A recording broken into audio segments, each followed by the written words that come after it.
มาสุงค่ะมาสุงพ่อแม่พี่น้องผู้ทำยินกูก็กูเจ้าค่ะ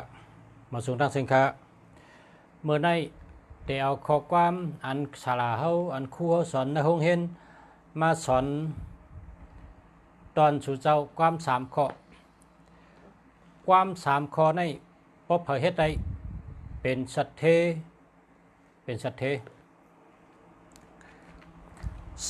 อันว่านั้นเขามีรายเหตุมันเขาจังก้อยเป็นสัตเทก็เปเขาเฮ็ดแมนเมลมันแหละเขาเป็นสัตเทคนเฮาคะเกิดมาก็เปว่าเขาคัดเจอหาตั้งหู้คัดเจอหาปิญญาคัดเจอปกป้องตอนตัดเจ้าเก่าเตมีตั้งหู้เฮ็ดไหนแหละวันหนึ่งมาเขาหู้ลองมันอ่ะเพราะเขาหู้ลองมันแล้วเนี่ยเขาเฮ็ดจำลายมันเนี่ยเขาก็เป็นสัตเทเมื่อในคัดเอามัดต่างรัดพอไม่พี่น้องผู้ทำยินเขาเอากับพึกตัวนะพึกจำตัวสองเตเฮ็ดไรห้ามเฮ็ดไรจังเตเป็นไรห้ามเป็นไรเตเฮ็ดไรมอกกะหือเตคัดใจเฮ็ดไรมอกกะหือนั่นได้อยู่ที่ตัวพอตัวมันอยู่ที่ชูเจ้า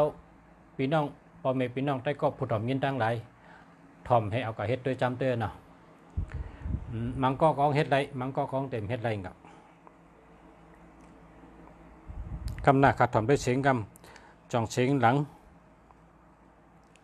เอาค่ะทำด้วยกำนู้กดแช่นำขนาดเพราะแช่เนี่ยมันขึ้นข้าใกล้กันเนี่ยกดแช่ค่ะพอมีพี่น้องแต่ก็ผู้ทำยินกูก็กูเจ้าค่ะเนาะกดแช่ค่ะกดแช่กูก็ค่ะอย่าไปตุ้ยละลายนะอย่าไปตุ้ยละลายย้อนถือชูเจ้าเอาโหเมมือหางลีชูเจ้าเต็กแช่บัญชีกำค่ะเต็กแช่ค่ะไปหันเพื่อแช่ค่ะนี่ไง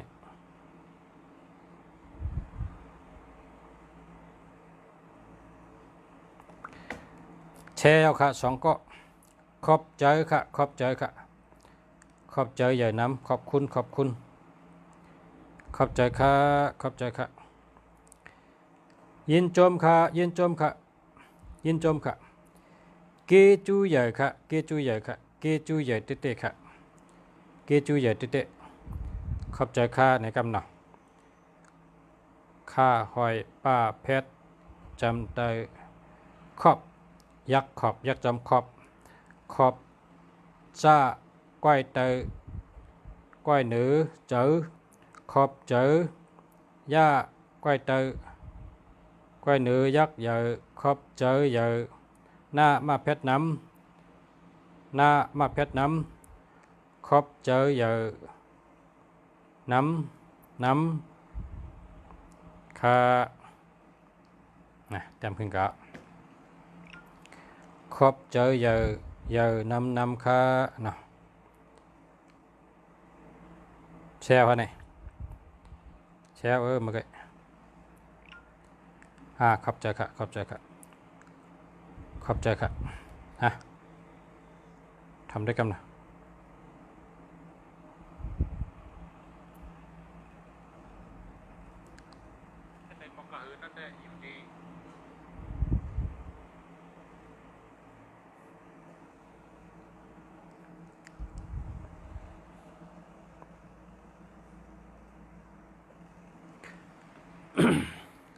ข้อความ3ข้อ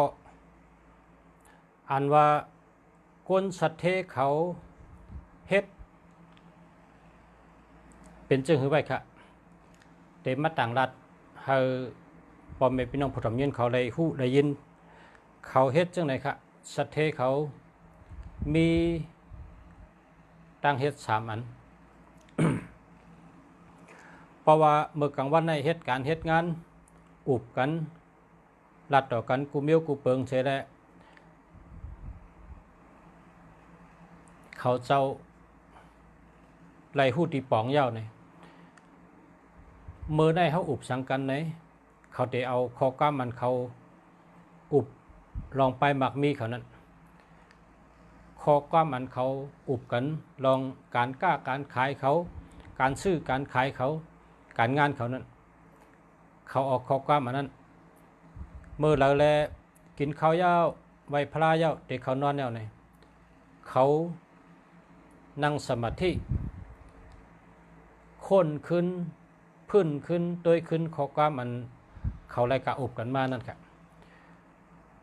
ในข้อความ3ข้อในเพราะว่าตีนเท่าในขึ้นตีนนอนเอาไหนเฮาต่างเมียวเนี่ยมันลัดจังอ่ะต่างเมียวเนี่ยมันวนจังอ่ะเฮาวนอยู่ความ3ข้อเนี่ยนะเฮาวนอยู่ความ3ข้อเนี่ยเพราะว่าเฮาไหลวนอยู่ความ3ข้อในยาวไหนเฮาเตะเหมือนหนังก้นอันหันไว้ลงหน้าคู่ไว้ลงหน้าเปลี่ยนไว้ลงหน้ามีจังไหนครับก้นก็เลยหันไว้ลงหน้าคู่ไว้ลงหน้าและเฮ็ดไว้ลงหน้าก็นั่นครับเป็นก้นออกมันลายเฮ็ดให้มันหันลงหน้าคู่ลงหน้าเปลี่ยนลงหน้านั่นซ้ำเฮ็ดจังหือนะข้อที่1ในเขากับนะโดยปรับนี่ก็กูรัดพิษอันนี้ครูสอนมาในขณะข้อความครูเขาสอนว่าสัตเทในเขาเฮ็ด3เบี้ยวในเขาเฮ็ดตัดเสอ่ำหึงอ่ำนั่นแต่มีคนปิ่นออกมาปั๊บลิกเผอเคยเป็นสัตเทเปิดชื่ออ่านเปิ้นแต่ปิ่นออกมาทางอิน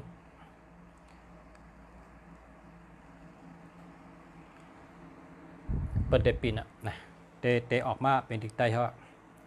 หึงนั่นได้แหละข้อความมัน3ข้อในก็มีเนื้อปรับนั่นอันเปิดแต่ปีนออกมานั่นเตปีนเป็นซื้อปรับในเตปะพาเคยเป็นคนมีอ่านปรับใน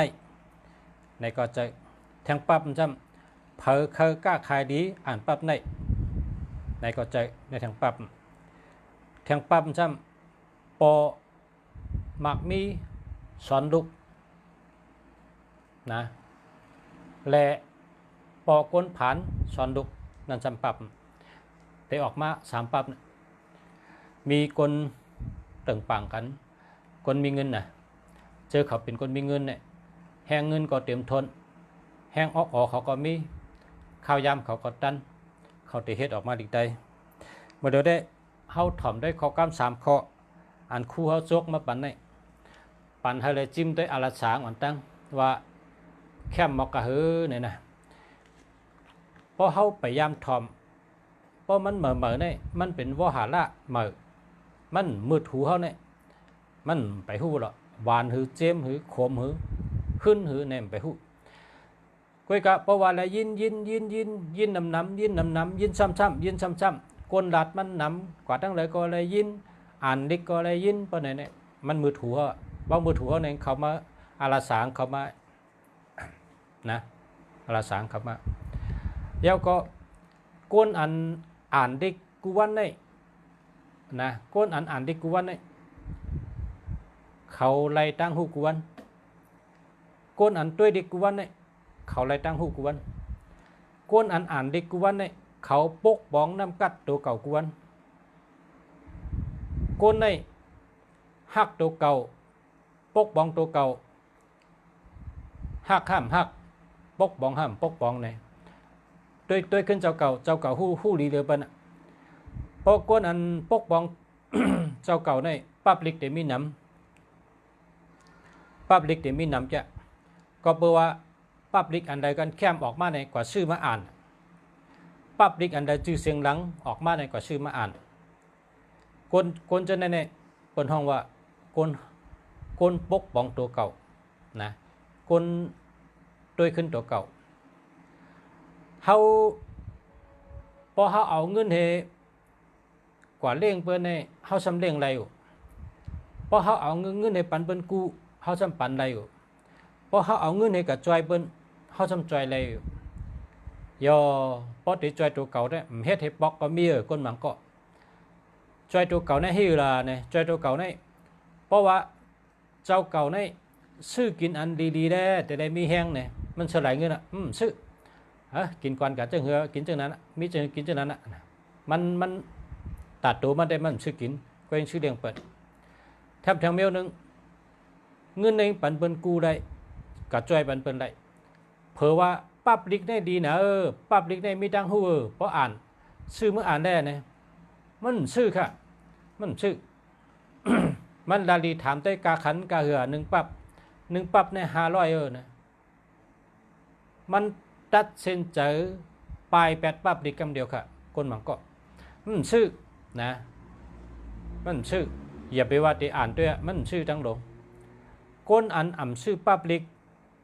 นั่นก็เปลี่ยนก้นอันปกป้องตัวเก่าก้นหักตัวเก่าก้นลุ่มรัดตัวเก่าก้นอันมอชื่อกินอันเราเป็นแห้งเจ้าเก่าหรือซื้อมากินนะเจ้าเก่าแต่ได้อยู่ดีมีแห้งเนี่ยกินเสียหลายเงิน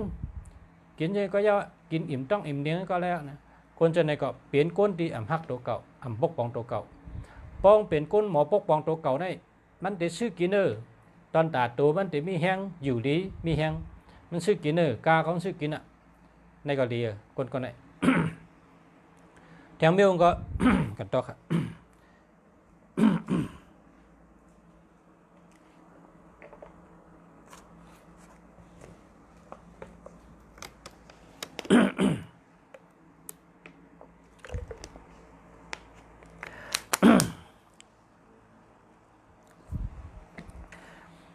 แถมเมียวก็เพราะว่าเป็นปั๊บลิกในมีตังหูเนี่ย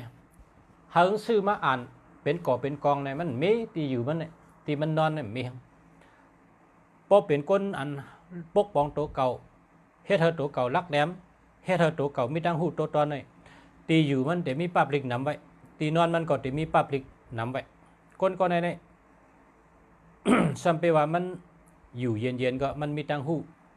มันเหมือนเพราะเป็นพึ่งก็น้ำเจี๊ยบมันหมักเพราะเป็นแสงก็น้ำมันเต็มเพราะเป็นก้นก็มันมีตังหูก้นอันซื้อปั๊บลิกไว้น้ำก้นอันอ่านลิกน้ำตัวลิกน้ำเนี่ยก็บอกว่าตังหูเนี่ยมันมีนาลิกเปิ้นว่าก้นหมังก้อนเนี่ยปดด้วยเปิ้นได้หันนะเปิ้นยุบย่อมกันเลยก็หันนะเปิ้นเฮ็ดตีละพิษของหูนะเปิ้นเฮ็ดพิษอีสังของหูตียุบย่อมมีเปิ้นมีตีละของหันนะพอตัดด้วยเปิ้นได้หมดด้วยนะตัดตัวเจ้าเก่าด้วยสองคำตัวขึ้นตัวพอตัวขึ้นเจ้าเก่าในเฮล่ะเหมือนจังลุงจ่าว่าเมื่อกี้หนังฮือได้ตัวเจ้าเก่าเตะแคมนั่นเราได้อ่านดิก1 วันใน1 ชั่วโมงอ่านไว้แค่ไว้อ่านยาวแค่ไว้1 วัน1 ชั่วโมงอ่านดิกให้เลยตั้งหูในก็เลียพอมีตั้งกินดีปุ่นตัดตัวเก่าแต่ได้อยู่ดีมีแห้งในก็ซื้อมากินมันโดดเสลายตั้งกินในโดดกินบันก็เพราะว่าตัวก้นเท่าในก็มันเหมือนจึงกากันหนึ่งนั่นกาในป้อมมีถัดสีป้อมมีน้ำมันป้อว่ารวมมันเต็มมันห่ออะไรรู้ป้อเสือถัดสีละลายรวมจะออกอะไรมันหมากมันมีรวมเลยก็มันห่ออะไรมันเหมือนกากันหมากมันก็รวมมันก็โหลดเต็มน้ำมันก็โหลดเต็มเครื่องมันก็โหลดดีก้นจังไกห่อกับอะไรกาลำนั่นกลางอะไรก็อะไรห่อไว้ก็อะไรห่อทึงก็อะไร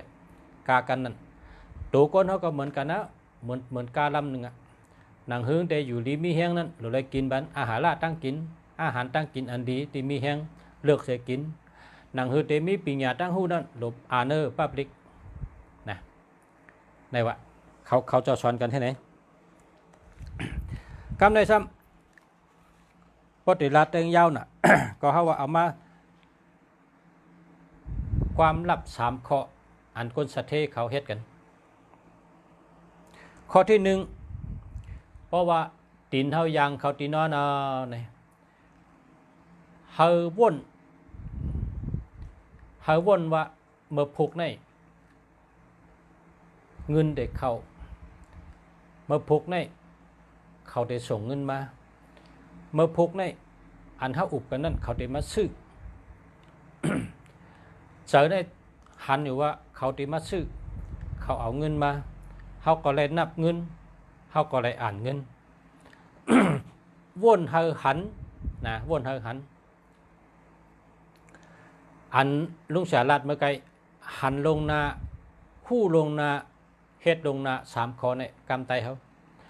อันเฮานั่งให้วนเนี่ยวนเฮอหันสั่งว่าอุปมามัน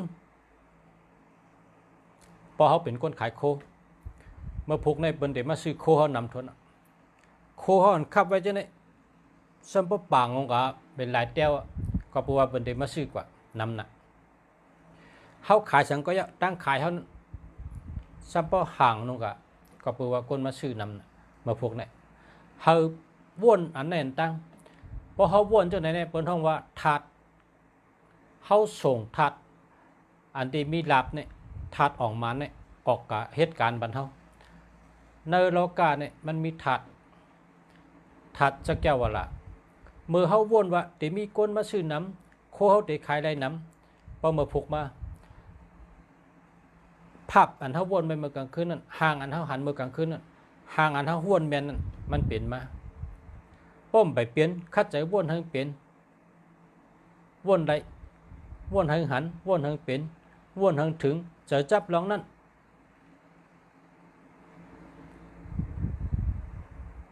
การงานเฮาอันเฮ็ดสั่งนั้นเฮามันออกมานเมื่อพวกนั้น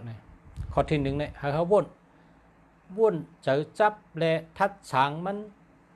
และขึงปองมันเฮ็ดสางมันในหน้าการนั้นเฮามันออกหันมาในตาเฮาหันป่องเป็นหันมาในตาเฮานี่ข้อที่1เนี่ยวนหันเพราะเขาตีนอนก็วนกำเดียววนร้องแน่เมื่อพวกในตีเป็นในเมื่อพวกตีเฮ็ดในอันตั้งขายเท่านั้นเจนเจ้าไปจะลางเงินแต้มเงินอ่านเงินทอนเงินนับเงินหับเงินวนให้ได้ในเป็นข้อที่1เขาวน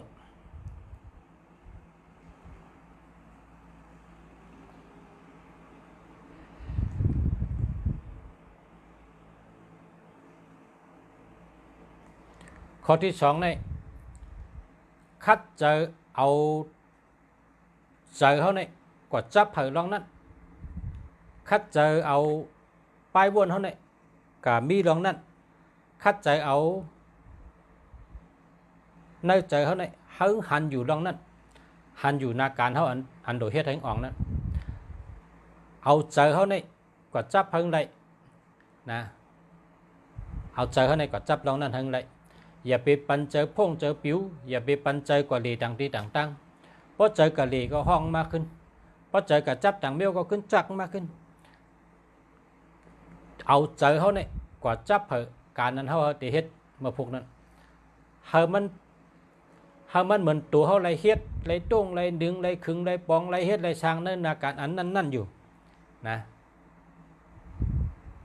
คัดเจอเอาเจอเขาในกว่าจับเถอะนาการเขากว่าเฮ็ดอยู่นาการเฮากะคุกคีขึงปองเฮ็ดสร้างอยู่การนั้นในลำร้องเตะนะวนเฮ็ดหันนะวนทางใดเฮ็ดให้กำไดเฮ็ดได้ไปเจ้าตัวเฮ็ดเจ้าอ้อในก็เฮ็ดกันเจอในก็เฮ็ดกวนกันต่อครับเจอเขาในกับเหตุการณ์เจอปลายวนเขาเจอเขาเจอเขาในกับเหตุการณ์เฮ็ดอยู่เยอะเฮ็ดอยู่กูไม่เบี้ยวขึงปองกูลองกูดีกูตั้งจำบ่แคมดับเต็มทนเมื่อเขาสั่งเจอเขาในกับเหตุไรกับเหตุไรในแคมหังสั่งไรหังกับเหตุไรก็ได้มาถึงข้อที่3ในห้าม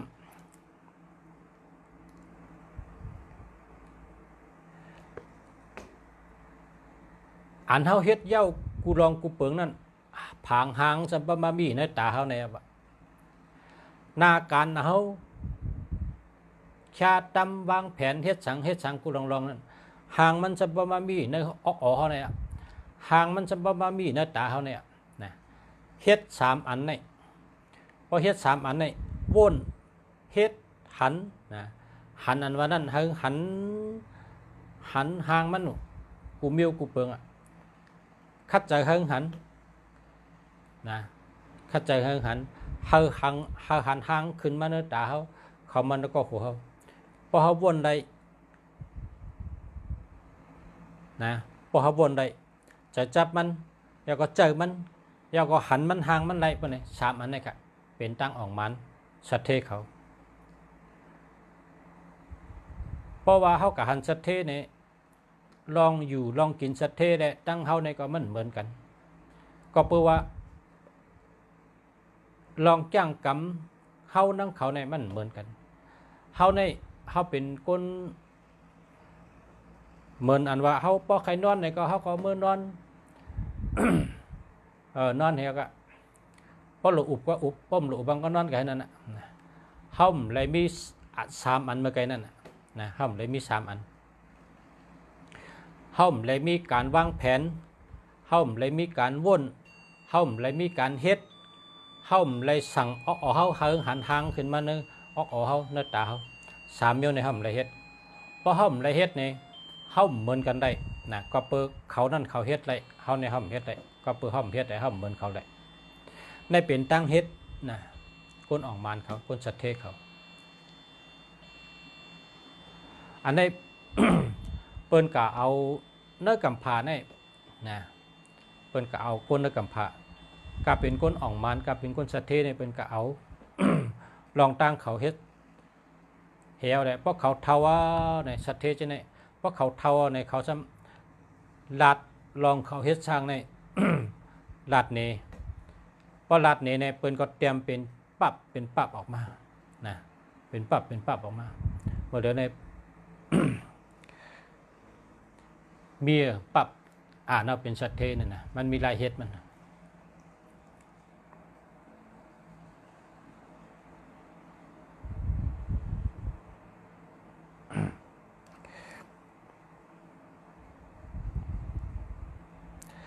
เขาเตรียมว่า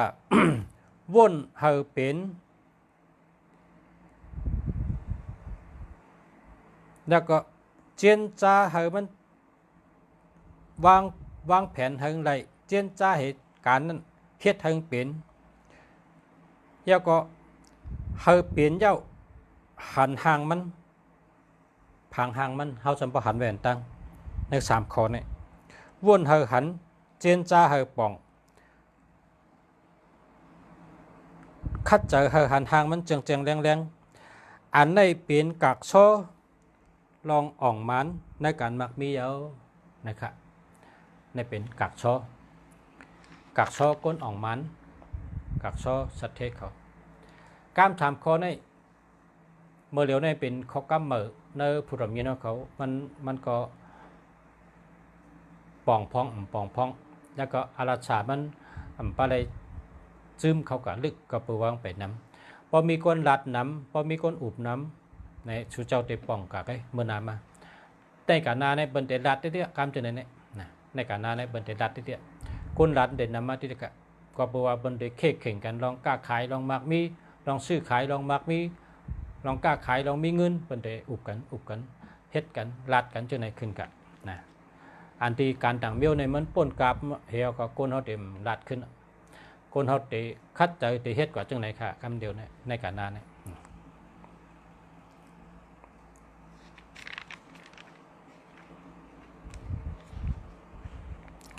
ข้อกาม3ข้อคนออกมานคนสัตเทเขาวางเย้ากะค่ะกำในซ้ำขาหูตีเปิ้นขายน้ำผึ้งกำในแต่เพราะเผยขายน้ำผึ้งอันนี้ข้าก็ซื้อมากินนะข้าซื้อมากินข้าก็ซื้อมากำหนึ่ง3 ขวด3 เต้านะกำหนึ่ง3 เต้า2 เต้า3 เต้าข้าซื้อมากินก็ในซ้ำเมื่อเดี๋ยวในพี่น้องสั่งมาว่าเขาขายน้ำผึ้งในพอเผยขายก็สั่งมานะน้ำผึ้งเปิ้นเอาไว้หึงนะตั้งหมดมี20 เต้าเปิ้นเอาไว้หึงมันเป็นน้ำผึ้งเมื่อไปมีผลบนกะเป็นเอาไว้เฮียก็ตอนเดียวในพอผักอะไรก็สั่งมานะมันก็ว่าใครกินน้ำผึ้งเจ็ดนะน้ำผึ้งเจ็ดในจำคาเตลัดนี่ว่าพรดีมันพอเขาตื่นมากันเจ้าเขาก็กินให้เจ้านึง นะพอตื่นมากันเนาะเจ้าเนี่ยตื่นนอกก็กินคำเดียวจ้อนึงปัดกินจ้องเย้าจังก้อยกะล่างหน้าจังก้อยกะชี้เคี้ยวจังก้อยกะเฮ็ดการเฮ็ดจังนั้นกะกินหนึ่งนะหนึ่งจ้อยาแทงเมียวหนึ่งช้ำน้ำพึ่งเนี่ยตั้งน้ำหมักผ้าใช้เล่ากันให้กินในก็จำเป็นอียาดีอยู่แทงเมียวหนึ่งช้ำน้ำพึ่งเนี่ยช้ำเป็นอียาย้อมแล้วก็เป็นอียาอายุยืนยาวอันนี้ซ้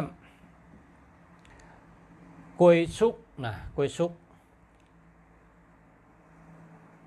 กล้วยสุกเนี่ยพอเขาปอกกล้วยเนี่ยใส่ถุงมือเหรอ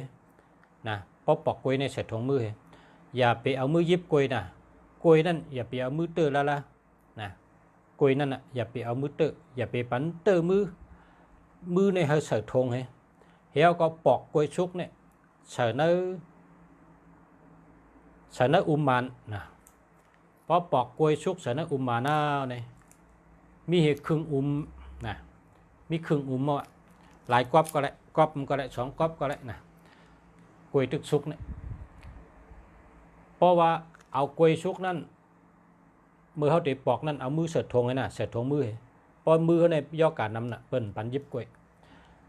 ได้ใส่ถุงมือแคมๆนะเย้าจังไว้กับปอกกล้วยเพราะปอกกล้วยอย่าเปียมือตื้อให้เอาใบอีดงเนื้อขดแก้วนั่นเนื้อแก้วนั่นเนื้อมันนั่นเพราะว่ามีครึ่งเนี่ยมีครึ่งให้เอาน้ำผึ้งในถอกให้เต็มนะเอาน้ำผึ้งในถอกใส่เต็มแล้วก็ให้ไว้เลื่อนไปนะให้ปิกผางไว้เดินไปอย่าไปกินนะป้อมไปได้เดินไปเนี่ยอย่าไปกินย่อป้อไรเดินไปไร2 เดือน 3 เดือนนึงแค่ดีไว้ได้เป็นปีค่ะป้องไรเดินไปครึ่งนะป้อไรเดินไปครึ่งเนี่ยให้กินวัน1 เจาะนะ1 วันในตักกิน1 เจาะ1 วันในตักกิน1 เจาะป้อเป็นก้นปีปุ่มไข่ปุ่มโทก็ขี้ปุ่มก็หายกะเป็นก้นยอมเลยเย้าก็พอเป็นก้นเลือดเลยว่าเป็นก้นมีไขมันนำว่าเป็นยอกานุ่นนี่ยอกาหลายมิ้วยอกาในนำนั้นเนาะจังรัดมิ้วแหละยอกามิ้วพอเป็นมาก็เฮาซอยกินนะวันโจ้กะติยอกานั้นก็ต้องตีหายกะนะครับอันนี้ชาวบุญรัตนะแล้วก็สืบเสียในแทงเมียวหนึ่ง น้ำพึ่ง2 เจาะอันเมื่อไกลนั้นยาวนะอันเมื่อไกลนั้นยาวมันเกี่ยวกันก็ได้นี่นะมันเป็นตอนแล้วตอนนั้นอย่าไปเอามาลอกกันนะสืบกันได้เป็นแทงเมียวหนึ่งน้ำพึ่ง2 เจาะหมักพิษปลอม2 เจาะขิง1 เจาะนอกลอกกันให้แล้วก็กินคำกินเนออันนี้ก็เป็นอียาตั้งเป็นวัดหายเพราะว่ากินแต่ซีก็เป็นวัดสั่งว่าเป็นวัดก็หายเม็ดก็เป็นอียาดีเมียวหนึ่งเป็นอียาดีเมียวหนึ่ง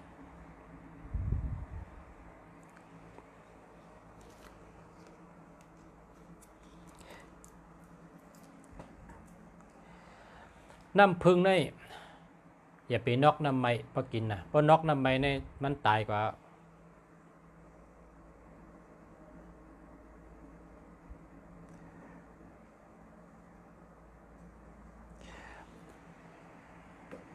เมื่อในหลัดลงความหลี3 ข้ออันพระเป็นเจ้าว่าหลัดหลีว่นหลีเฮ็ดหลีตื่นได้ดีกูเมียวอันนั้นนะเนาะก็ในซ้ำสืบมาลองอียากำในสืบกันนาในติดตุ้ยหมายพงปันปอมเป็นน้องเขาถามเขามาหนากำในครับเพราะเผยใครตุ้ยหมายพงจ่องหลีหมายพงจ่องมีเงินหมายพงจ่องรอดเพย้อนแช่อ่อนตั้งเพราะแช่จ่องใครถาม ย้อนแช่ตั้งก็แช่ลงไปทำแช่ตั้งเพราะมันแช่ได้มันได้ตังกุ้งช้างเนาะแช่ให้กัน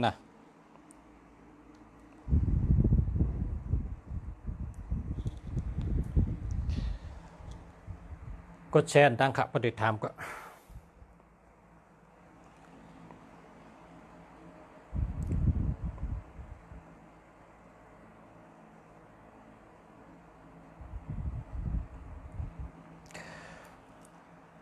หมายพงในจองดีครับ0946376438อันนี้หาเหมือนหาเหมือนเลย0948547747อันนี้เจอแล้วครับ0635437611อันนี้หาเหมือนครับ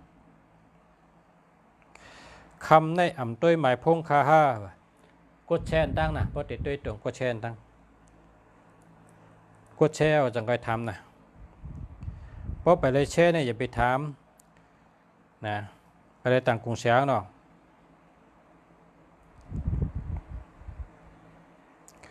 เพราะใครทำก็แช่ตั้งนะ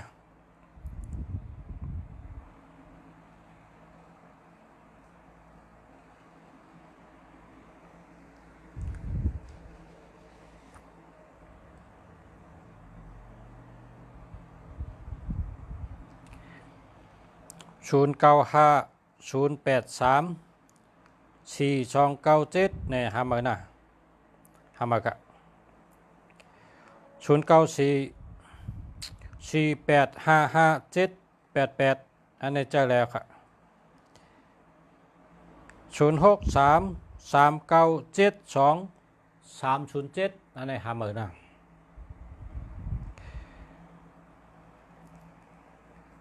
0946194943จะแล้วครับ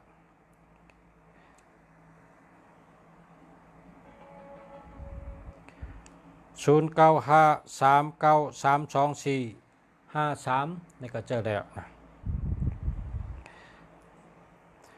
0808877508นั่นนะหามานะ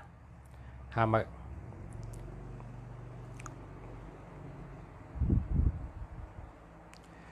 0977998790ในหามานะ0976076199อันนี้ก็หามานะ0661476327อันนี้หามานะ09252667แล้วก็67เนาะหามาครับหามา0634395523นะอันนี้เจอแล้ว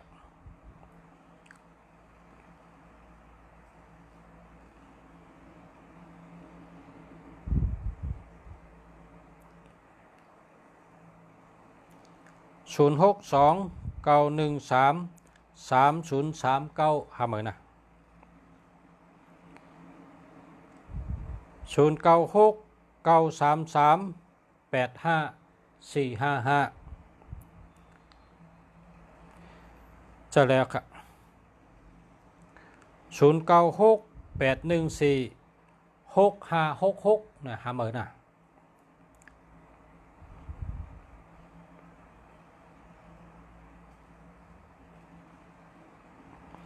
0619243964จะแล้วครับ0945125637นะหามาครับ0945983624จะแล้วครับ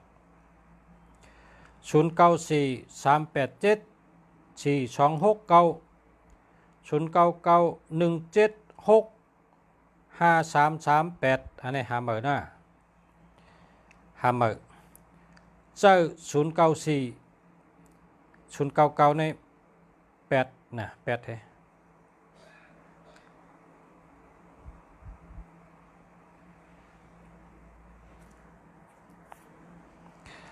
0943686507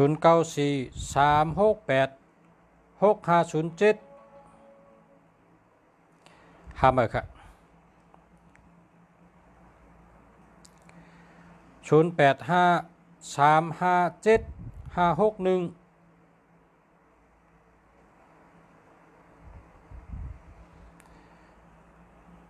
เจอแล้วครับ0945866945อันนี้เจอแล้ว0993349792อันนี้ก็เจอแล้วครับ094599637979อันนี้ก็เจอแล้วครับ09256528 อันนี้ก็เจอเลยครับ0661279798หาเบอร์ครับหาเบอร์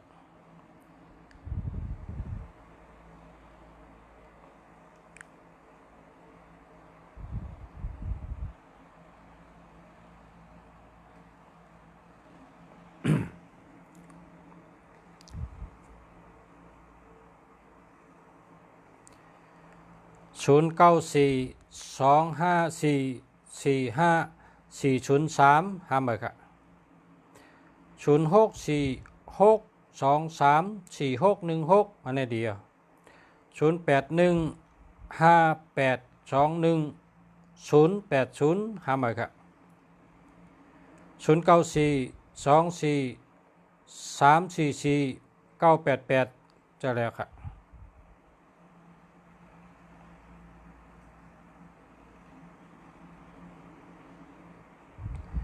094485541183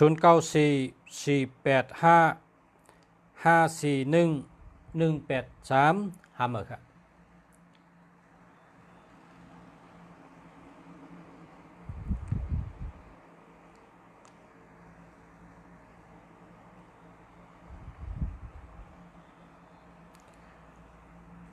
0966903491หาเบอร์ครับ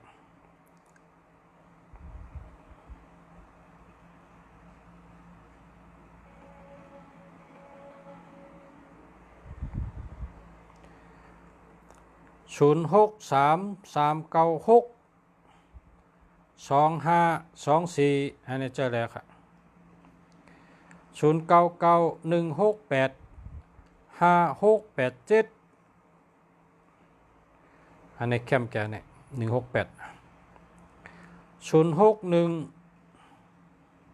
168061937อันนี้หาเบอร์นะ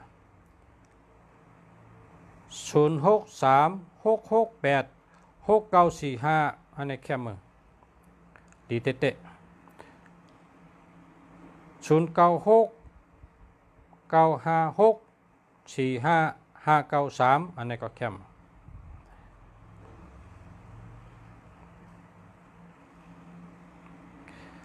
094448557788อันนี้ดีครับ0918526011หาเบอร์ครับ0991491278หาเบอร์ครับ0950918869หาเบอร์ครับ0828785417เจอแล้วครับเจอแล้วครับเจอแล้วครับ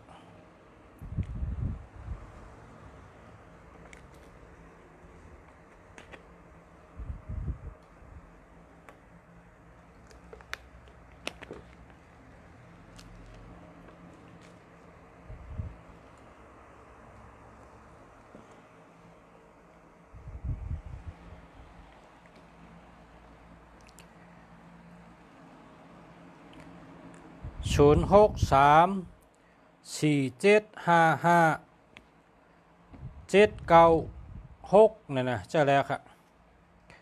0917360780หาเหมือครับ096933854445เจอแล้วครับ0629436496อันนี้ก็เจอแล้วครับ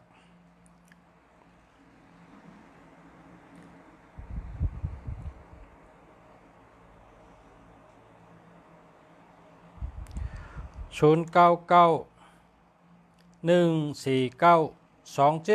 อันนี้มันดีหาเหมือนะเอา8เท่าหาเหมือ0992576679อันนี้มันดีเอา8เท่า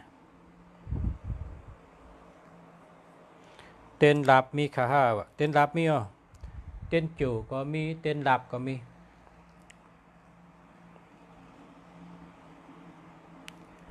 066152062267หาเหมือครับ0932238583เจอแล้วครับมาสุงค่า0636686693เจอแล้วครับ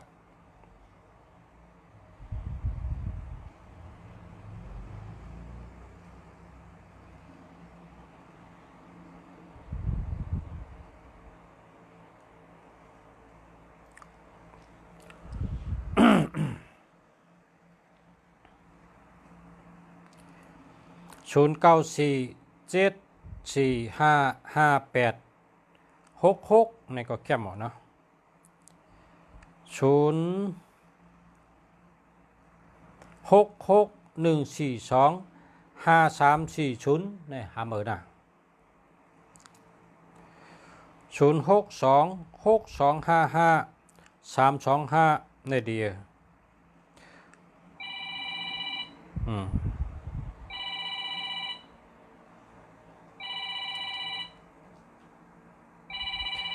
0810946376438ในหาเหมือนะ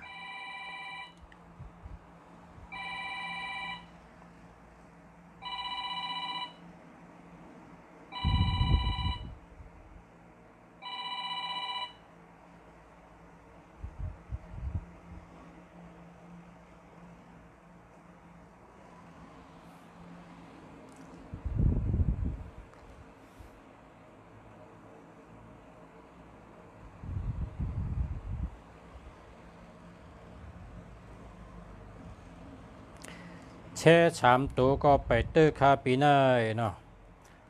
เพราะว่าปีในตั้งปีมไปเตอร์ได้หลุดไตเต้นหอม36ต้นนะไตเต้นหอม36ต้นกว่าไตเนื้อสวนชูอยู่นั่นนะกับไตเนื้อสวนกว่าคุดลูกดินเฮียก็ไตเต้นหอม36ต้นนะไวเหย้อนชูเหต้องป่านเหหยัดน้ำเหจงยำถ่อมกำต้องป่านเนี่ยเป็นว่ากำต้องป่านเนี่ยเป็นว่าสาธุสาธุสาธุนะลดนโมตัสสะ3กำยาวก็ว่าสังวาตุคาไลลาดพิษไลเฮ็ดพิษไลวนพิษหู้ก็เย้าหู้ก็เย้าตั้งใจก็เย้าได้ตั้งใจก็เย้าสังว่าข้าวไลพิษไลเปิงกุ่งพารากุ่งตารากุ่งสังขะกุ่งศาสมา กุ่งปอกุ่งเมกุ่งเกจูอันที่สูงตั้งหลายกุ่งเจ้าหลีพิมพ์ตั้งเซ็งชุดกองก้นหลีตั้งเซ็งตีแล้วก็เย้าอันที่เจ้าทอดจะมีตั้งหลายและตีมีกุ่งเกจูตั้งเซ็งสังว่าคาเลพิษชบพิษความพิษตัวพิษเจอไล่ลัดพิษไล่วนพิษไล่เฮ็ดพิษเพื่อไหนจึงแค้นต่อปล่อยวางข้างบรรคาศิกรรม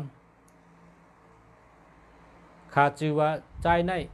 เกิดวันในอาศักกันในนะแล้วก็ตบลิ้น3 กำต้องปั่น3 ปอกก็ต้องป่านเนี่ยก็ต้องปั่นหยัดน้ำปันกุศลว่าตั้งดีกุศลเขาไรเฮ็ดไรสร้างมาตั้งดีกุศลเนี่ยบวยกุศลปันเจมพีช้างชัดก้นเจมพีเจมช้างเจมชัดเจมก้นเจมแมงแรงต่อตัวจ้างกุศลอาโจตั้งดีตีในหาไรเพ่งเป็นการค้า16 จันพระ15 จันดินกุศลอาโจตั้งดีตีในหาไรเพ่งเป็นการค้าว่า3 กำเพราะว่า3 กำอะไรกันต่ออะไรย้อนช่วยเนี่ยหยัดน้ำเนี่ยเปิดเหตุเตียนชุดกันพอเตียนชุดเดียวเนี่ยจังไปมาเฮินเพราะว่าเห็นนั่นเนี่ยชื่อด้วยแทงเลยนะชื่อด้วยแทงเพราะว่าตั้งปีมถูกเนี่ยนะพอตั้งปีมถูกได้เราเฮ็ดจังไหนเพราะชื่อกูปัดในมา4มันเด็บเปิง3-4 ปาดมันขึ้นมาขึ้นเพราะชื่อกุปัดเพราะว่าชื่อมาตั้งปีมถูกได้เราเฮ็ดกำเดียวมาพุกในก็เฮ็ดได้เฮ็ดตั้งดีในมันมีวันมันกว่าให้วันใดก็ได้ พอเฮาตันก็เฮ็ดมือเลยเฮาตันมือเลยใจเฮาเกี่ยวตัวเกี่ยวใจเกี่ยวเฮาตันเนี่ยเฮาก็เฮ็ดกว่าอะไรกำเดียวมันมีวันเฮ็ดตั้งดีเนี่ยพอตันก็เฮ็ดกำเดียว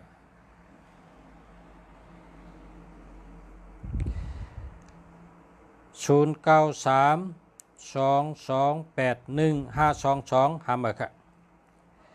0936378155หามาค่ะ0851586069อันนี้ก็หามานะ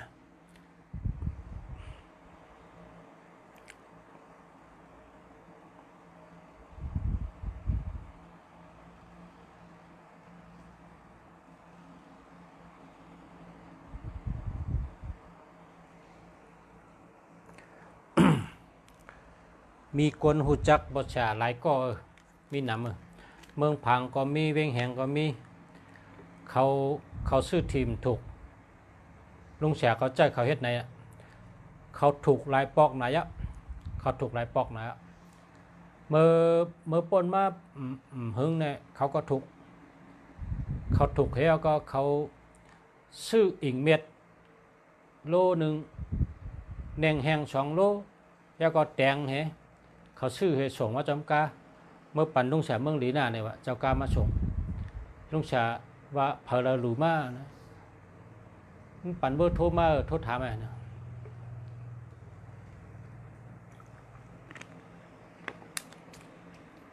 มันลุงแฉโทรมาถามว่าตั้งแต่เฮ็ดจังไหนเนี่ยมันถูก3-4 ปอกเอาวะปีนี้ในปีนี้นะมันถูก3-4 ปอกเฮ็ดจังลุงเสียว่าเมื่อไกลไงไตเต้นหอม36 ต้นก้อยกะไตเต้นหอมในเอาอันยาวๆนะ1 ยาว 1 หลีปดเต้นหอมปอดเนี่ยอย่าไปซื้อมันหลีปอดเด็กย้อนปอย้อนหลับเนี่ยนะเพราะว่าเต้นหอมใน1 ยาว 1 หลีมือพองก้อนมันออกตุ้ยๆนั่นน่ะมันเด็กก้อนมันเด็กขึ้นกว่าจู้คุณพีคุณช้างเขาคุณพีคุณช้างคุณจิกยาเนี่ยเขาแก้นอาย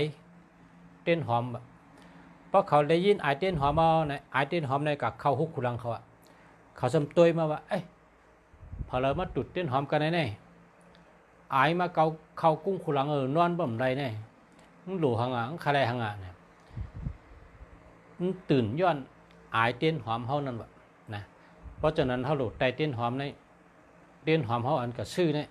1 ยาว 1 หลีนะ1 ยาว 1 หลีปดถูกก็ว่าเฮาขาดถูกแท้งเฮาถูกคือเยอะๆเฮาใกล้ถูกใส่กำค่าว่าไหนปดถูกเอานะอย่าไปละอย่าไปป้องเพราะพอเราถูกก็ว่าขอบใจนะขอบใจค่ะเฮาเลยถูกแทงเฮาถูกคือเยอะๆเฮาตื้อแทงคือเยอะๆค่ะขอบใจค่ะว่าไหนกันเฮาหมอขอบใจนะ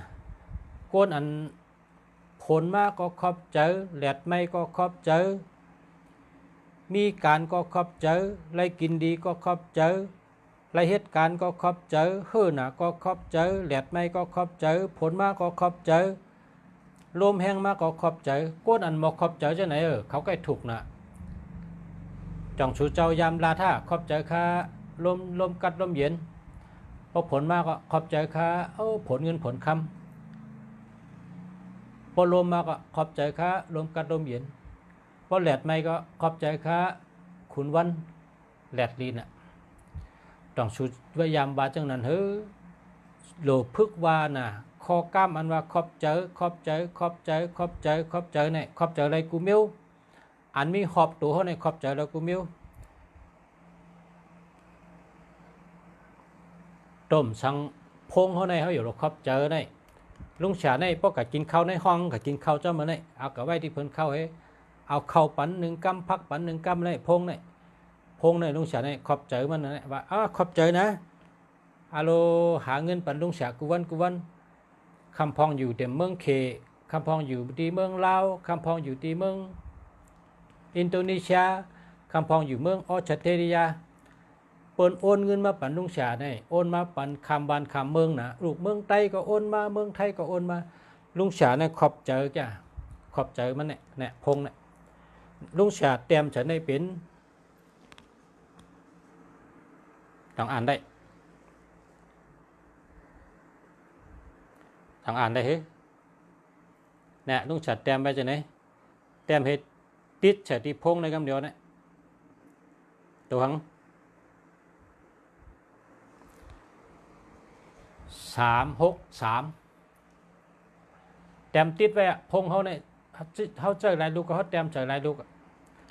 อันได้แต้มอันได้กับแก๊สเอาไปกระติ่งแก๊สเอาไปกระติ่งให้มาติดเฉยเนี่ยไปกระติ่งอันตัวใหญ่ๆนั่นให้มันเป็นสีแดงจังไหนน่ะให้มันเป็นสีแดงจังไหน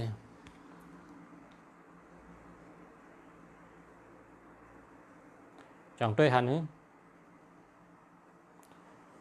เป็นผลเนี่ย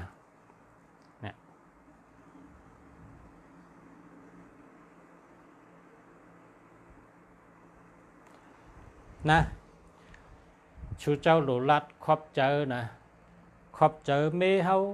ในก็เขาหลุดขอบใจมันหุงเขาหุงพักเล่งเขากวนในมันจะเรื่องง่ายนะเมเขาเนี่ยนะเขาหลุดขอบใจมันเฮ็ดเขาชุกพักชุกเล่งเขากวนกลางเนยกลางค่ำน่ะเขาก็ขอบใจเมยิ่งก็ขอบใจโผก็มิเกจูขอบใจผ้าห่มโคนอนขอบใจผ้ากางยุงขอบใจมอนโหขอบใจกุฏินอนขอบใจผ้ากางยุงขอบใจมอนโหขอบใจผ้าห่มขอบใจเฮิรนเยที่เขาได้ปึงห่มปึงพอยไหลมาลือมาเช้าขอบใจต้นไม้ที่เขาไหลมาลือมาเช้าขอบใจที่อยู่ขอบใจที่กุฏิในเขาหลอกขอบใจค่ะเพราะขอบใจในใกล้ปอกนะใกล้ไรเงิน363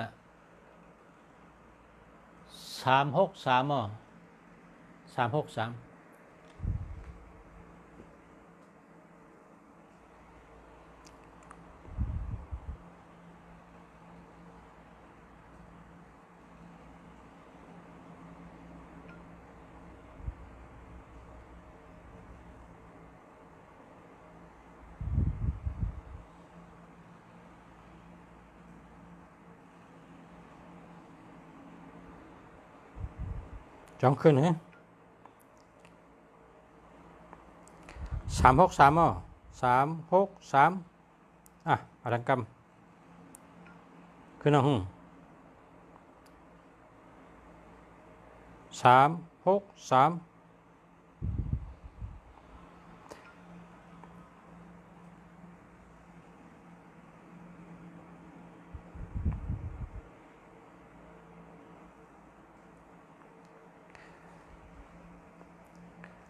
พอเฮาหมอขอบคุณ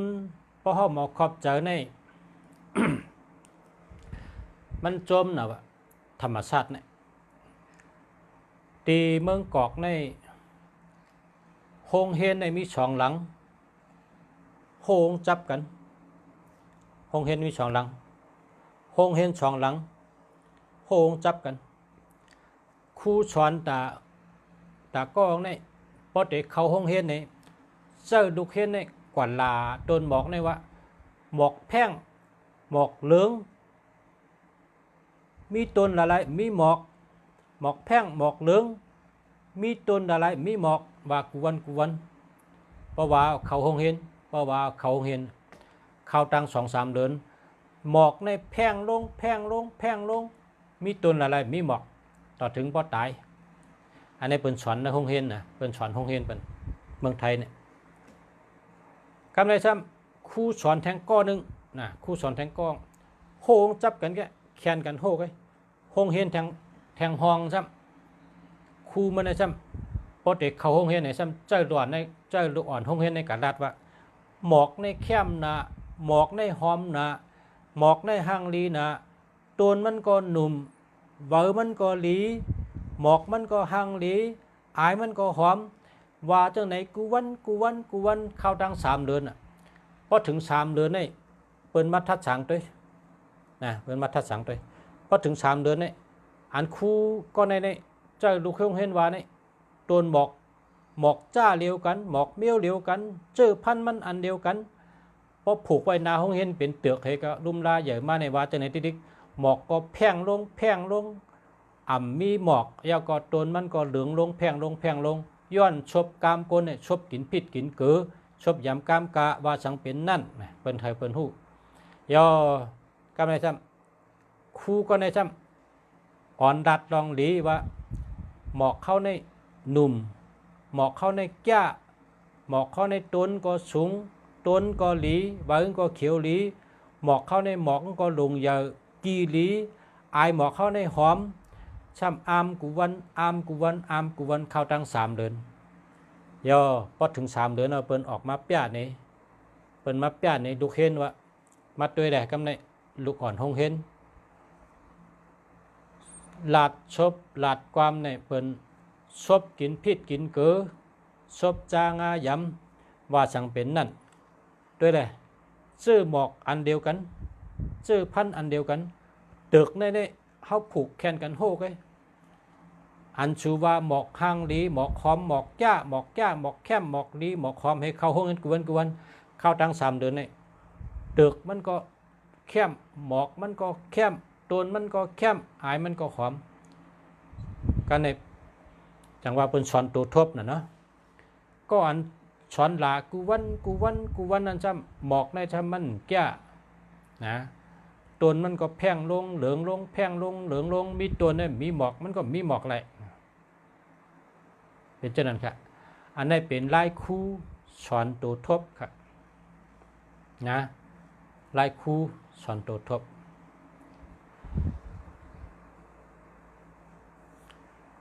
กำในซ้ำคำไรอาข้างเป็นมนเจ้าไต้เขาเนี่ยนะมันนั่งจ้องที่เมืองไทยเนี่ยเป็นมนเจ้าไต้เนี่ยอันนี้มนเจ้าป้าเหลียวแกเนี่ยนะมนเจ้าป้าเหลียวแกอันนี้มีตัวเหลียวข้าก็แกมือดูมือไวอยู่เพราะว่าเผอใครกาดูกะไว้คาติป้ากะก็ได้มนเจ้าป้าเนี่ยอันนี้ซ้ำมันมาที่เชียงใหม่อาเลิกอาเหล่ในสวนพี่น้องไต้ในซ้ำมีต้นใบในคืน3-4 ต้นทิ่มกันมันจะมานั่งสมาธิใต้โฮมไม้เนี่ยเหี่ยวก็มานอนที่เฮินตะกาเนี่ยพ ราะกลางวันทำกันนั่งสมาธิที่ต้นไม้นะการในมือมันตีมือน่ะ มันตีมือมันตีจ้ามือขึ้นตีจ้องตะกาอันเป็นเจ้าชนนั้นลาดว่าปอดแทงปอกเตมาได้เจ้าสามารถนั่งตาลานั่งสมาธิได้นั่งเนื้อเฮินเนี่ยขาเฮ็ดไว้ปันตีนั่งตาลากันโตครับ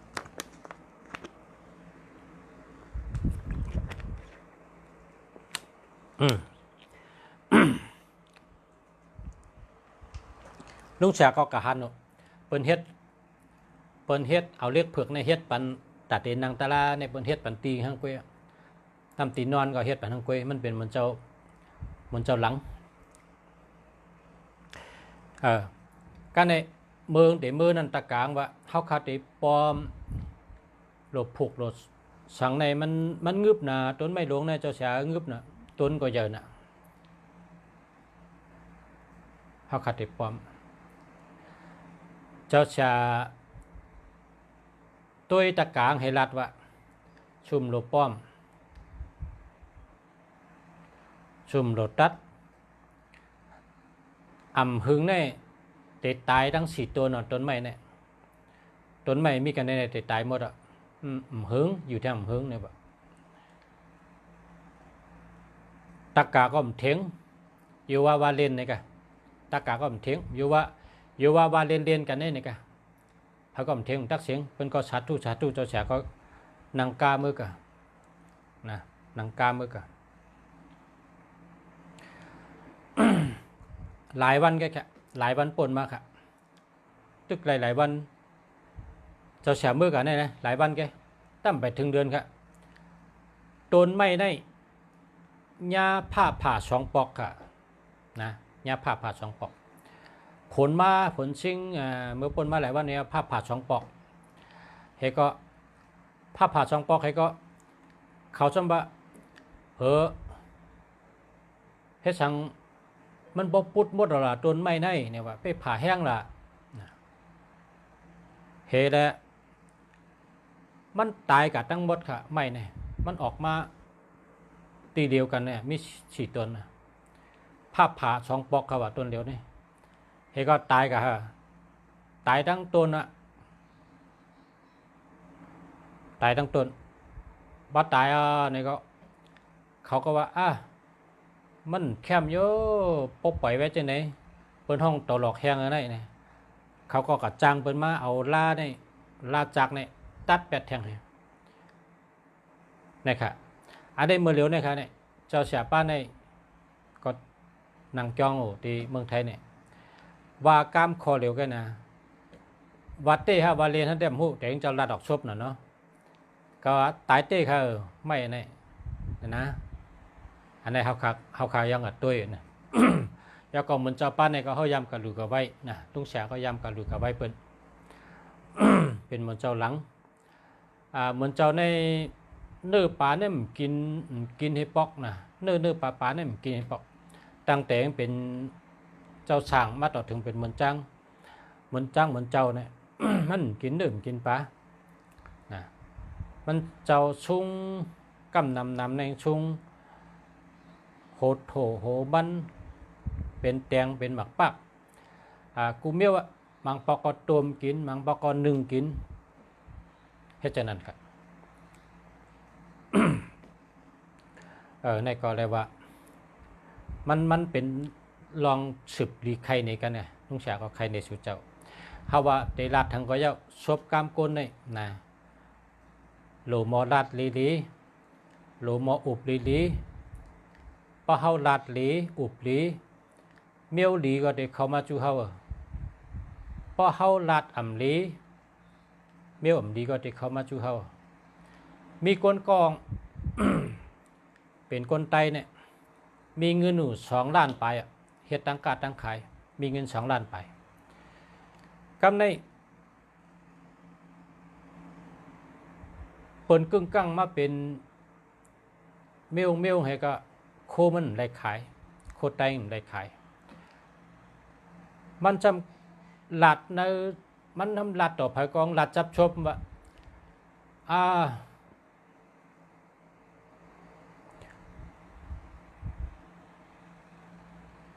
ลีอิมดีเบอร์นะ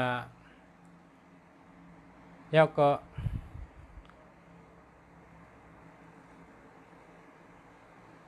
กำไตในเดว่า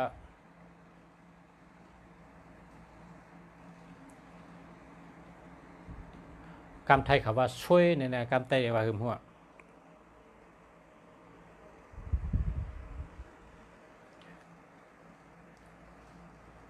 แกนหนาในโยทางไต้หวันนั้นนะมันไกดัดออกชบมันว่าแกนนะมีชุนมีดับมีโคไว้ก็เผากับมาซื้อหูเด็กกับเป็ดก็แล้วนะพอเป็นว่ากว่าฮับลูกค้าก็ได้รู้เนี่ยมันทำไงว่าเราเกาหลีจังนะก็ได้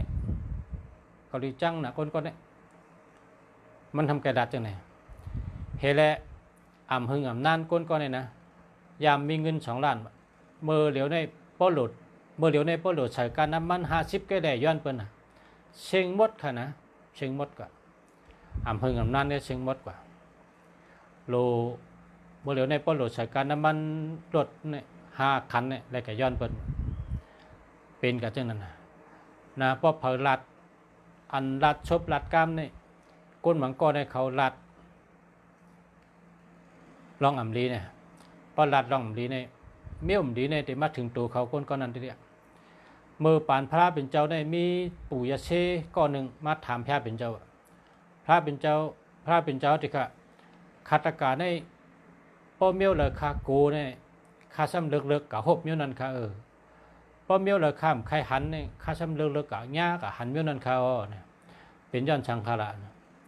พระเป็นเจ้าว่าก็เปว่าตักกายาเชเฮาวนถึงมันนำเลยเปิ้นแดพอเฮาวนถึงเมียวเลยก็เฮาติญาเมียวนั่นพอเฮาเจอจับเมียวเลยก็เฮาติญาเมียวนั่นพอเฮาเอาใจเฮากับจับนำเลยเปิ้นเมียวเลยก็เมียวนั่นติมาจูเฮาไหนบ่ท่านจะวางมันนั่นอันว่าธาตุอันว่านี่มันจะว่าปานตัวเดียวเปิ้นเอามาสอนกันเมื่อก่อนเมื่อมื้นก็ปานพระเป็นเจ้าพระเป็นเจ้าก็ฮู้ลองในว่าพาละวนให้เนี่ยนะพาละวนให้เนี่ยมิ้วให้เนี่ยมาจุดตัวเจ้าเก่าเหมือนคนที่พอหันเปิ้นอ่ำได้กันต่อค่ะพอหันเปิ้นได้ลีเนี่ยคำถูกเจอนะคนเจอเนี่ยวายมาในญาติตัวเขานะคนมีใจเชกเก้เปิ้นคนมีใจอำนาจโลเปิ้นพอหันเปิ้นขึ้นใหญ่ก็ถูกเจอใช่ไหมคนเจอเนี่ยเขาวายมาญาติตัวเขาขึ้นก็เพราะฉะนั้นแหละ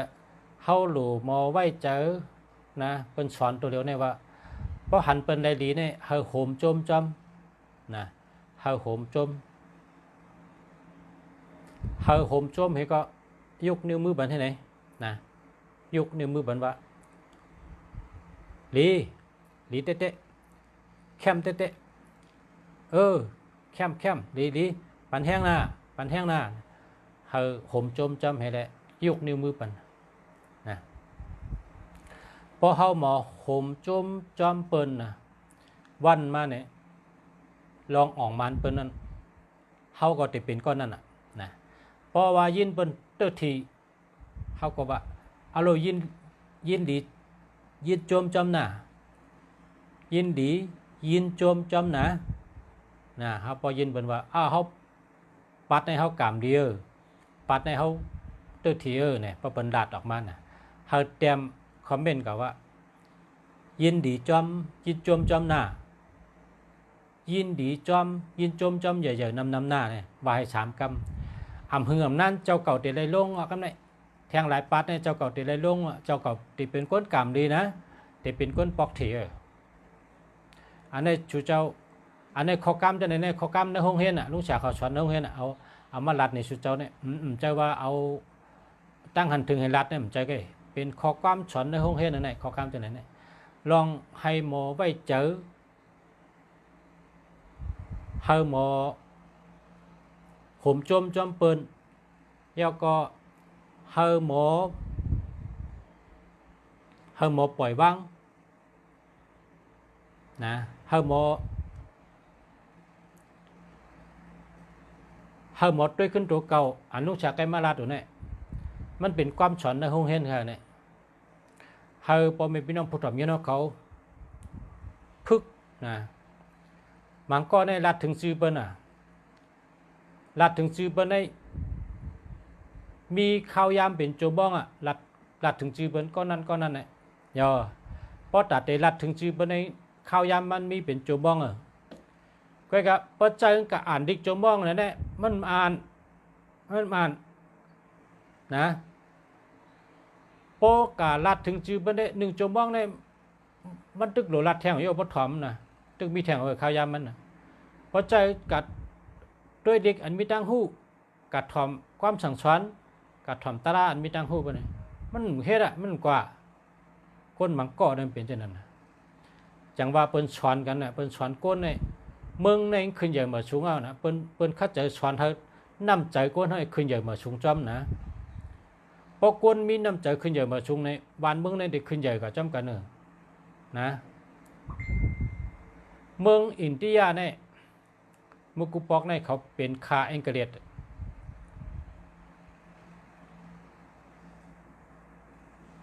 เขาเป็นคาเองเกเรตกำในก้นผ่านก้อนหนึ่งเนี่ยมันหันซึกเองเกเรตเนี่ยหนีจากคนอินเดียนะมันหันอะไรฮะมันหันกับตามันว่าซึกเองเกเรตเนี่ยหนีจากคนอินเดียน่ะ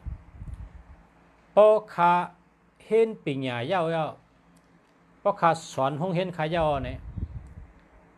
ขาเด็กขึ้นหลัดกลเมืองขาเนี่ยเขาหมดตอบแทนขึ้น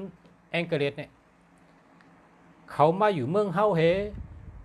ช้ำขึ้นดิกจากเขาขาเตลาดเนี่ยเขาเมื่อเดี๋ยวในขาดึกเป็นดอนห้องเฮนุก็ยาว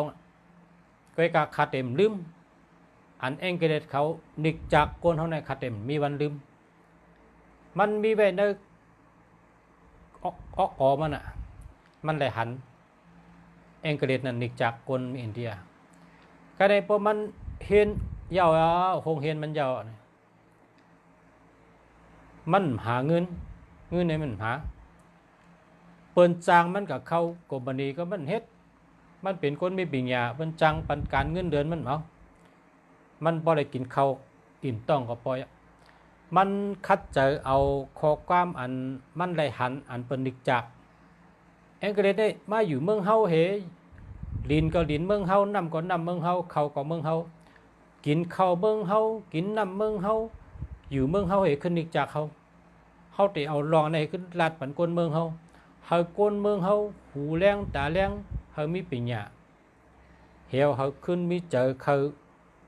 อ่อนกันน้ำพร้อมกันน้ำป่องเจอกันน้ำให้พร้อมกันลุกขึ้นดืบเป็ดแองเกเรตกามันว่าจะไหนการใดมันลาดลูกกะกูวันกูเมืองกูตีกูตั้งหนังกลางคัดใจเฮ็ดไรเองเกเรตเขาซ้ำหูสมันยอบเอามันกับตกขอกเผื่อมันตกขอกเนี่ยมันทำลาดจังเนี่ยขาดไอ้ปอกมากขึ้นเนี่ยว่าลาดไปคนเมืองไรกินจังหือก็ขาดไอ้กินจังนั้นไรนอนจังขาดไอ้นอนจังนั้นไรอยู่จังหือก็ขาดอยู่ไรขาดไอ้ขึ้นปอกมากขึ้นน่ะมันลาดไปกรรมเขาเนี่ยมันว่าขาดเต็มตายเปิ้นปอกก็คำตายเปิ้นปันกินก็คำปันตายชีวิตคันเนี่ยอาศักคันเนี่ยขาดไอ้เก็บไว้เฮาคามีอาศักอยู่รอดต่อถึงคาเลยปอกมากขึ้นหลัดกามอันในแทงเนี่ยมันหลัดไปคนเมืองเห็นเปิ้นเอากับตกขอบมันก็ขึ้นปอกมากขึ้นกับมาหลัดเจ้าในแทงขึ้นมาหลัดเจ้าในแทงมือมันได้กาตกขอกมันหนึ่งแค่มีตั้งหูนำมาที่มันได้กาเลเพียนในขอกเห็นมันตั้งหูมันแค่เปิ้นว่าการโตทบวาสนามันก็มีเหตั้งคัดใจมันก็ป้าเหมันหนึ่งแค่การชนตุ่มมันหนึ่งแค่ขึ้นใหญ่มากนะวายเหมันตกคอออกมาจะขึ้นมาเฮ็ดแทงเจ้าไหนกำดือชุดมันเลยเป็นโหเป่าบ้านเมืองนั่นนะ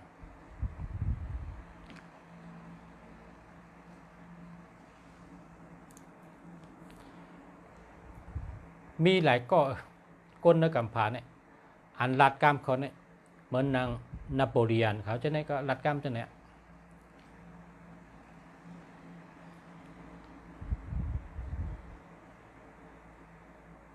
พอปืนนโปเลียนในพออะไรเห็นพอคนอยู่ห้องเห็นในฮุกุโกะนะเป็นสอนในห้องเห็นนะปืนนโปเลียนผู้อ่องมันนะก็เพราะฉะนั้นได้เฮาคะเมื่อเร็วเฮาคะเฮ็ดก่อกันนี่ก็เฮาโหลพึกนะอันลุงชาลาดวันอิดว่าเฮาหมอครอบเจอกูเมียวเนี่ยเป็นความตีความบาเขาเนี่ยสอนในห้องเห็นนั่นแหละครอบเจอมอนโหครอบเจอหน้าป้อมมีมอนโหได้คานอนขี่ก่อนข้อทั้งขึ้นเนี่ยคาเลยนอนเอาเฮ็ดมอนโหครับเข้าตั้ง6 ชั่วโมงถึง8 ชั่วโมงนะครอบเจอมอนโหครอบเจอผ้าซื้อได้นอนอุ่นครอบเจอผ้าห่มและห่มอุ่นครอบเจอผ้ากางยุงเมื่อเฮานอนหลับนั่นยุงก็ครบแมงก็เข้ามุนก็เข้าเลยเฮากางผ้ากางยุงให้นอนอยู่ดีกินหวานอายุยืนยาวก็เปิดมีผ้ากางยุงเฮาก็ขอบคุณขอบใจนะขอบใจผ้ากางยุงขอบใจกูเมียวอันมีขอบตัวเขาเนี่ยเฮาโดดมาขอบใจพอเฮาหมอขอบใจในอันชูเจ้าว่าเมื่อไกเนี่ยอาโลตั้งปีได้คำเตอที่ให้พ่อชะลุงชาใครถามชูเจ้าว่าขอบใจกูเมียวน่ะเมื่อกระปนมาเนี่ยฮู้ก็ยะในวันในได้ยินลุงชาลาดเฮาพึกน่ะหมอขอบใจนะขอบใจ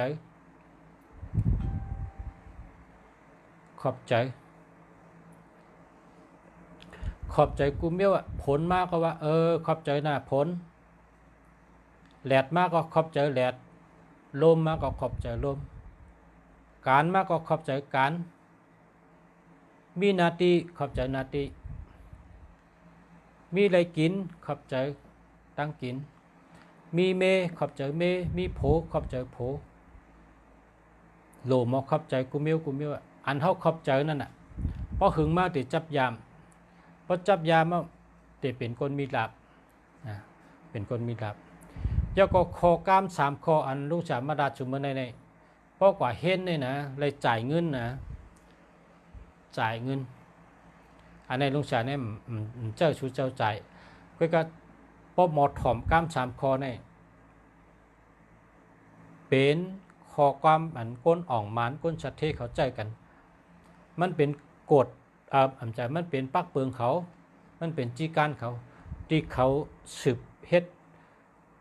ฮ็ดกันในชัดเทต่อชัดเทเขาเฮ็ดกันเช่นนั้นเฮาก้นในได้มี3จั่นว่ะก้นในมี3จั่นสูงนั่นเป็นห้องว่าผู้นำนะจั่นกลางเนี่ยเป็นก้นระดับปานกลางเนี่ยเป็นก้นชามฉานั่นน่ะเนาะก้นชัดเทนั่นน่ะจันปื้นเนี่ยนะจันปื้นเนี่ยมันอย่างคนเมืองเฮ็ดหาเจ้ากินคำโกนอันหาเจ้ากินคำในเขาชูไรยินก็กาม3 ข้อเนี่ยแล้วก็เขาชูไรว่นแมนเขาชูไรยินนะเมื่อในเขาค่ะจะเมืองลีเอามาต่างรัฐปันเธอชูเจ้าไรยินแล้วก็เก็บสืบเฮ็ดตัวจ้างตัวพึกตัวจ้างตัวพึกตัวจามตัวนะเพราะพึกไรมันเปลี่ยนมากค่ะพรดีมันหันขึ้นมามันเหมือนการนั่งสมาธิเนี่ยการนั่งสมาธิเนี่ยเฮาตัวลมเข้าลมออกเข้าก็ฮู้ออกก็ฮู้พอลมเข้าเนี่ยเข้าที่ฮู้ขุหลังในลงกับเนื้อคอเขาเนี่ยลงกับเนื้อปอดเนื้อตับเขาเนี่ยลงกับเนื้อปุ่มเขาเนี่ยต่อถึงสายลีบ่น่ะพอเฮาฮู้นะป้องฮอดตีสายลีฮอดตีต้องน้อยเอาไหนคือต้องเขาเนี่ยที่ป้องขึ้นอ่ะเฮาถือใจเขายาวๆน่ะนะปองเดี๋ยวมาในเขาก็กันใจไว้อีกนึงยาวก็ขึ้นปล่อยออกมดเนี่ยพอเขาพึกเปลี่ยนแล้วก็มันง่ายเมื่อเขาไปเปลี่ยนได้ตึดยาวพองตึดบอกปอดพองแบงนะก็พึกนะเนาะคนพึกเป็นว่าคนพึกนะพึกให้เปลี่ยนพอเปลี่ยนแล้วก็มีพันดีนะพึกเปลี่ยนแล้วก็มีพันดีอันลูกชาติด้วยปันหมายพงสู่เจ้าในมันตื่นหลุดด้วยแต่เสเฮ็ดก็กันกูวันด้วยวันอีดวันออดเพราะว่าลุงเสียไขลัดปันตั้งหู้เฮามีตั้งหู้ปะเพราะเฮาด้วยหมายพงหลายๆเนี่ยมันหลายตั้งหู้ครับหมายพงนั้น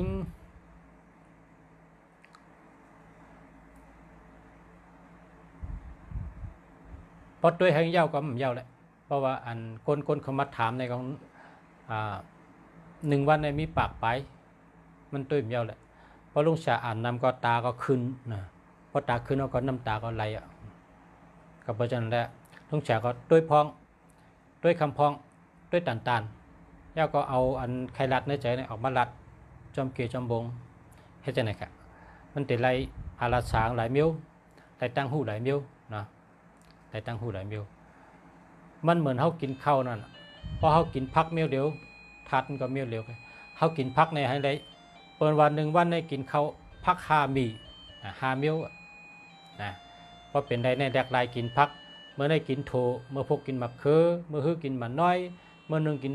มิ้วแลกกันกับให้เนี่ยนะทัดแต่ได้วิตามินแต่ได้เจนะพอวันเดิมซ้ำกัน3 วัน 4 วันในทัดวิตามินแต่มีเมียวเดียวกันมันเหมือนเขาหุงพักกินนั่นน่ะคนเฮ็ดพักในเขาว่าเมเผยเมมันเมเผยเมมันเนี่ยก็คนเฮ็ดเขาพักเลี้ยงเขาในเป็นแสมมาในเฮือนเขาในเขาเป็นแสมมาคนเฮ็ดเขาพักเนี่ยเขาว่นว่าเด็กกินอะไรเป็นแห้งเด็กกินอะไรกับข้าวเฮิงหวานกินอะไรให้เป็นแห้งนะ